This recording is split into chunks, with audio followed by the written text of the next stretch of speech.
özümə və sizə ilahi təqvaya riayət etməyi tövsiyə edirəm. Allah Taala bu cümə günündə edilən bütün ibadətləri, duaları qəbul etsin inşallah. Allah-u Taala'nın Əl-Qəni ismindən danışırdıq. Əl-Qəni, yəni zəngin, ehtiyatsızdır Allah Taala barəsində danışdıq. Daha sonra danışdıq mənəvi zənginlik barəsində. Kimlər mənəvi zəngin hesab olunur? Kimlər mənəvi zəngin hesab olunur? Ədəbi, əxlaqi və geniş ürəyə malik olan insanlar, digər insanları düşünən insanlar və bir neçə xüsusiyyətlər əlavə etdik. O cümlədən nümunə olaraq Peyğəmbər sallallahu əleyhi və alihi və səlləmi misal olaraq mənəvi zənginliyə malik insanlardan göstərdik. O cümlədən mənəvi fəqirlərdən danışdıq. Mənəvi fəqirlərdən, mənəvi yoxsul insanlardan, mənəvi kasıb insanlardan danışdıq. Dedik, fərqi yoxdur, kimliyindən asılı olmayaraq, tərbiyəsi, qanacağı, ədəbi, mərifəti olmayan insanlar mənəvi kasıb insanlardır. Kimliyindən asılı olmayaraq, vəzifəsindən asılı olmayaraq. Mənəvi kasıb insanlardır, mənəvi yoxsul insanlardır. Paxıllıq edənlər, başqalarının uğurlarına sevinə bilməyənlər, həsəd aparanlar, başqalarına paxıllıq edənlər, bunlar kimlərdir? Bunlar kasıb adamlardır, mənəvi kasıb adamlardır, mənəvi yoxsullardır ki, qiyamət günündə bunların hamısı bilinəcək, məlum olacaq, mənəvi kasıblarla mənəvi zənginlər kimlərdir? O cümlədən bugün biz təyin eləmişdik, maddi zənginlikdən danışacağıq. Allah Taala nəsib eləsə, gələn cümə günündə də maddi kasıblıqdan danışacağıq. Yəni, maddi cəhətdən adamın yoxudur. Bunlar barəsində danışacağıq. Özüm biraz əlavə olaraq istəyirəm bir qabaqdan sizə məlumat verim. Maddi kasıblar, maddi fəqirlər Allah yanında daha diqqətə sahib, diqqətli olan insanlardır. İnşallah geniş şəkildə gələn cümə günündə danışacağıq bu barədə. Hər halda maddi cəhətdən imkanlı insanlar var. Bunları inkar etmək olmaz. Bunlar bu günləri bizim həyatımızda, dünyamızda var bunlar. Və kimlər ki, maddi cəhətdən halal ruzi qazanır və halal cəhətdən malı, pulu çoxdursa, Allah Taala daha da bol eləsin. O cümlədən elə Allah Taala sizi üçün yaradıb. Sizi üçün yaradıb ki, mal cəhətdən, maddi cəhətdən imkanınız yaxşı olsun. Ayəsini oxuyum siz üçün Quran-ı Kərimdən. Allah Taala Əraf surəsinin 32-ci ayəsində buyurur. Bismillahirrahmanirrahim. Qul mən hərrəmə zinətəllahilləti əxrəcə li ibadihi və təyyibat minər rizq. Allah Taala buyurur ki, Peyğəmbər denən, kim qadağan edib? Mən hərrəmə, kim qadağan edib?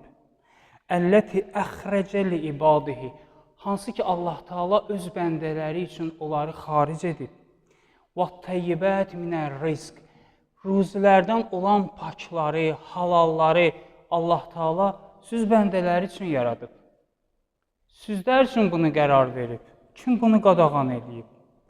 Qul hiyə lilləzinə əmənu. Peyğəmbər dinəm, onlar elə möminlər üçündür. Onlar elə iman sahibləri üçündür. Mal, dövlət, onlar iman sahibləri üçündür. Oxumuşam ayəsini siz üçün. Süleyman əleyhissalam Allah Taala'dan mal istədi, mülk istədi. Haram olsaydı Peyğəmbər bunu istəməzdi ki. Yusuf əleyhissalam zindandan çıxandan sonra, o müəyyən hadisələr cərəyan eləyəndən sonra özü öz vəzifəsini təyin etdi. Dedi, mənə hansı işi təyin eləginə. O hansı məsələ ki, pul məsələsidir, Yusuf əleyhissalam dedi ki, mənə o işi təyin eləginə. Qoy elə möminlər olsun maddi cəhətdən zəngin olanlar. Qoy elə möminlər olsun daha yüksək məvacib alanlar ki, kasıblara, fəqirlərə, ehtiyaclı insanlara da əl tutsunlar. Allah Teala buyurur ki, Qul, Peyğəmbər denə, hiyə lilləzinə amenu, o elə iman getirən insanlar üçündür. Fil həyati dünya, dünya həyatında. Ahirətdə isə Allah Teala buyurur, ahirət isə xalisətən yawməl qiyamə. Ahirət yalnız iman getirənlərindir. Dünyada hamının malı var, hamının pulu var, hamının. Amma ahirət yalnız iman getirənlər üçündür. Ahirət yalnız iman sahibləri üçündür. Allah Teala buyurur ki, kəzəlikə nufəssilullah, kəzəlikə nufəssilul əyət liqavmin ya'lemun.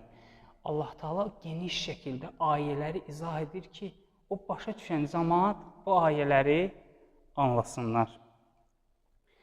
Mal, dövlət bu dünyanın bəzəyidir. Mal, dövlət bu dünyanın bəzəyidir. Bu dünyaya aid olan bir şeydir. Mal, dövlət bu dünyanın bəzəyidir. Əl-məlu vəl-bənun. Mal, dövlət, oğul, uşaq. Zinətul həyəti dünya. Bu dünya həyatının bəzəyidir. Vəl-bəqiyyətus səlihətu xeyrun ində rabbik. Amma qalanlar, amma insana qalan nədir? Bir insana qalanlar salihlərdir. Salih əməllərdir ki, o Rəbbi yanındadır. Allah Taala'nın yanında qalan salih əməllər insanlar üçün də baqi qalanlardır. Səvabən və xeyrun əmələ və bu ən xeyirli ümid yeridir, ən xeyirli arzudur. O cümlədən, inşallah biz Allah Teala nəsib eləsə, iki mövzumuzda bu məsələyə bir daha qayıdacağıq. Hansı mövzulardır? Allah Teala'nın Ədil ismi barəsində danışan zaman danışacağıq bu məsələni. Mən Allah Teala'nın Ədil ismi ilə bağlı olan mövzumuzu saxlamışam. Ne üçün saxlamışam? O neçə cümlələrimiz gedəcək ona. Neçə cümlələrimiz gedəcək bizim Allah Teala'nın Ədil ismi barəsində, Allahın ədalətli olması barəsində danışdığımız zaman. Ki, bəzən insanlar düşünürlər ki, bu ədalətdən də Allah Teala birinə verir, birinə vermir. Birinə az verir, birinə çox verir. Elə hamıya eyni qaydada verərdi. Bu barədə biz inşallah danışacağıq. Bir də Allah Teala'nın Rəzzaq ismi barəsində danışan zaman bu məsələyə bir daha qayıdacağıq. Rəzzaq, yəni ruzu verəndir Allah Teala. Allah ruzu verəndir. Bu barədə danışanda. O cümlədən Allah Teala Quran-ı Kərimin Zuhruf surəsinin 32-ci ayəsində. Quran-ı Kərimin bütün ayələri gözəldir. Quran-ı Kərimin bütün ayələri gözəldir. Amma sanki bu ayələri biz oxuduğumuz zaman elə bil bu ayələr bugünkü həyatımızdan bizə xəbər verir. Elə bil bu ayə bugünkü həyatımızı bizə danışır. Ayədə Allah Teala buyurur: Əhum yəqsimuna rəhmətə Rabbik. Onlar Allah Teala'nın rəhmətini bölürlər. Allah Teala sual verir. Əhum yəqsimuna rəhmətə Rabbik. Nəhnu qəsəmnə beynəhum. Allah Teala buyurur ki, biz bölmüşük.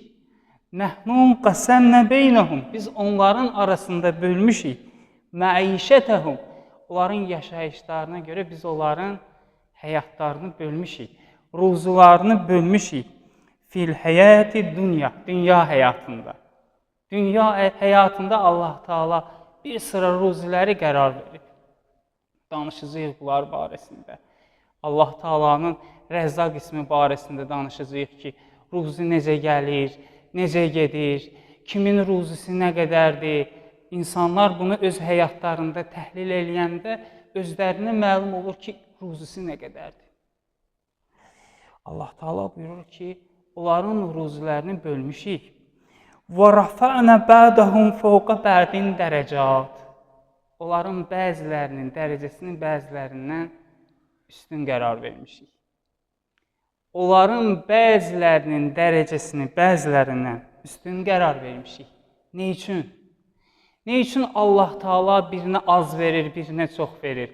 Allah Taala buyurur ki: "Liyettəxize ba'dahum ba'dan suxriya." Onların bəziləri bəzilərinə xidmət eləsinlər. Əgər mənə desəydilər, mən bu cür nə deyərdim? Bəlkə də hansısa kitablardan oxumuşam. Bugünkü həyatda olan imkanlı insanlar, var-dövlət sahibləri, maddi cəhətdən üstün olan insanlar Allah Taala'nın əmanətdarlarıdır. Allah Taala onlara əmanət verib bu mal-dövləti ki, digər insanlara da onları paylasınlar. Bunlar da elə fikirləşiblər ki, Allah Taala bunlara hamısını verib. Bunlar elə zənn ediblər. Allah Taala buyurur ki: "Liyettəxizə ba'dahum ba'dan suxriya." Onların bəziləri bəzilərinə xidmət eləsinlər. Yəni o imkanlı şəxslər, mal, dövlət cəhətindən yüksək səviyyədə olan insanlar kasıblara xidmət eləsinlər. Yəni xidməti biz belə pis başa düşməməliyik ya.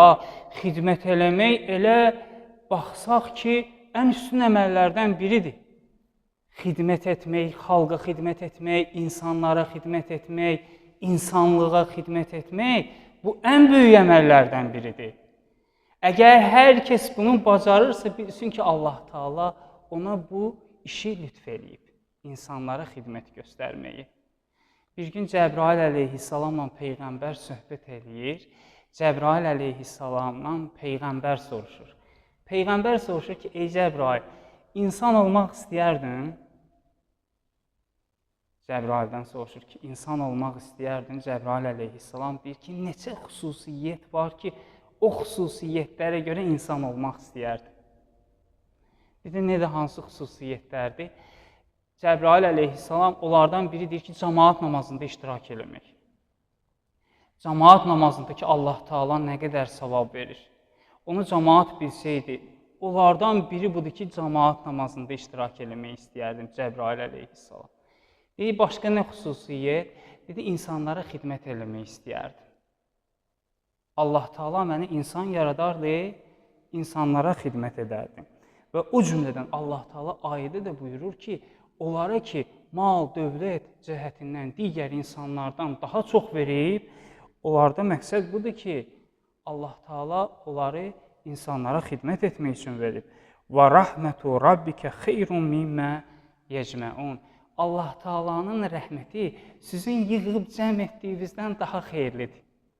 Allahın rəhmətini qazanmaq, Allah Taalanın rəhmətini əldə etmək sizin yığıb saxladığınızdan daha xeyirlidir. Ayə Zuhruf surəsi 32-ci ayədir. Ayələr o qədər çoxdur ki, heç hədislərə imkan yoxdur. Heç hədislərə imkan yoxdur ki, baxaq hansı hədislər var. Ayələr geniş şəkildə bu məsələni izah edir. Dedik ki, Allah Taala birinə verir, imtahan edir. Birinə vermir, imtahan edir. Məsələn, kasıbı verməyib Allah imtahan edir kasıbı. Azlıqla imtahan edir, yoxluqla imtahan edir kasıbı. Varlığını varlılıqla imtahan edir. Kasıb imkanının olmamasından bilmir neynəsin. Kasıb bilmir, yoxluqdan bilmir neynəsin. İmkanlı imkanının çoxluğundan bilmir neynəsin. O qədər mal dövləti var ki, bilmir çoxluğundan neynəsin. İsraf eləyir. Mən danışmıram, bəzən qoyurlar internet, YouTube kanallarında nələr eləyirlər, siz də onları görmüsünüz.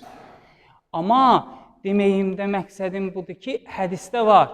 Hədisdə bu cür deyir ki, imkanlının o israfı var ha, o israfı kasıbın haqqıdır. İmkanlı ki, israf eləyir, onun etdiyi israf o kasıbın haqqıdır. Bu amma hamısının hesabını verəcəklər. Hamısının hesabını verəcəklər. Bütün peyğəmbərlər cənnətə gedəcək. Bütün peyğəmbərlər cənnətə gedəcək. Bütün peyğəmbərlər cənnət əhlidir. Amma peyğəmbərlərdən axırıncı cənnətə gedən var. Peyğəmbərlər içərisində axırıncı cənnətə gedən var. Həzrəti Süleyman əleyhissalam. Axırıncı gedəcək cənnətə. Bilirsiniz nə üçün axırıncı gedəcək cənnətə? Malın çoxluğunun hesabını verəcək. Malın çoxluğunun hesabını verəcək. Kimin ki olmayıb, hesabı da olmayacaq. Kimdə ki az olub, hesabı da az olacaq. Kimin ki çoxdur, hesabı da çoxdur. Saxlayacaqlar ki, hesabını verginə. O cümlədən Allah Teala buyurur ki, imtihandır. İmtihandır. Va'ləmu. Allah Teala buyurur, bilin. Ennəmə əmvəlukum. Sizin mal dövlətiniz. Və əvlədukum. Sizin övladlarınız. Fitnətun. Fitnədən məqsəd, yəni imtihandır. Sizin imtihanınızdır. Allah Teala verir, imtihan edir ki, görəsən bu bəndə nə edəcək? Bir nəfər var, danışır, bu yaxınlarda danışır. Danışır ki, nələr əlindən çıxıb, nə qədər imkanları əlindən çıxıb. Çox qəribə bir şeydir. Danışır, çox qəribə bir şeydir. Desəm sənə neyin var idi, inanmazsan, mənə deyir. Amma deyir, indi heç nəyim yoxdur. İndi heç nəyim yoxdur. Düzdür, naşükürlük eləmirəm ha Allah Teala'ya. Yenə də həmin şükür eləyirəm. Deyirəm, vermişdi, imtihan idi, alıb yenə də imtihandır. Alıb yenə də imtihandır. Ayə də bu cür nə deyir? Allah Teala buyurur ki, وَأَنَّ اللّٰهَ اِنْدَهُ اَجْرٌ عَزِيمٌ. Bilin ki, ən əzəmətli əcir, ən əzəmətli mükafat Allah Teala'nın yanında olandır. Mən məyusluq yaratmıram ha sizdə. Qazanın, halal qazanın. Bacarırsınız nə qədər çox qazanın. Halal qazanın. Deməyim budur ki, amma adam dünyadan köçəndən sonra fikir verin o qəbristanlığa. Kimlər orada dəfn olunmayıb? Kimlər dəfn olunmayıb? Fərqi yoxdur qəbristanlıq hansı qəbristanlıq olsun. Bahalı qəbristanlıq olsun. Ucuzlu qəbristanlıq olsun. Hamı torpağın altındadır. Hamı torpağın altındadır. Heç kəs də özü ilə heç nə apara bilməyib. Ona görə ayədə də Allah Teala buyurur ki, qazandıqlarınız dünyada qalacaq. O ki, özünüzlə aparacaqsınız, onlar sizin salih əməllərinizdir. Və ən sonuncu olaraq bu ayəni oxuyub, inşallah, söhbətimizi yekunlaşdıraq. Allah Teala buyurur ki, həmin ayədə buyurur ki, o imkanlıların ki, kasıbların haqqı var onların ruzilərində. وَالَّذ۪ينَ ف۪ي أَنْوَالِهِمْ حَقٌّ مَعْلُومٌ. O imkanlılar ki, kasıbların haqqı var onların mallarında. Kimlərin de dillis-saili vəl-məhrum. Dilənçilərin, kasıb, ehtiyaclı insanların, məhrum olmuş insanların haqqı var. Və Allah Teala'dan duamız budur ki, Allah Teala cümləmizə halal ruzi nəsib eləsin. Allah Teala heç bir məsələdə, xüsusən ruzi baxımında Allah Teala heç bir bəndəsini namərd insanlara möhtac eləməsin. Allah Teala'dan duamız budur ki, nə qədər verirsə bizə, verdiyinin şükrünü yerinə yetirməyi də eləcə də nəsib etməyi bizlərə nəsib eləsin. Və nə qədər verirsə Allah Teala verdiyinə bağlı yaratmasın bizi. Allah Teala verdiyinə bağlı yaratmasın və inşallah Allah Teala bütün ibadət və dualarımızı dərəcəyi qəbul yetirsin.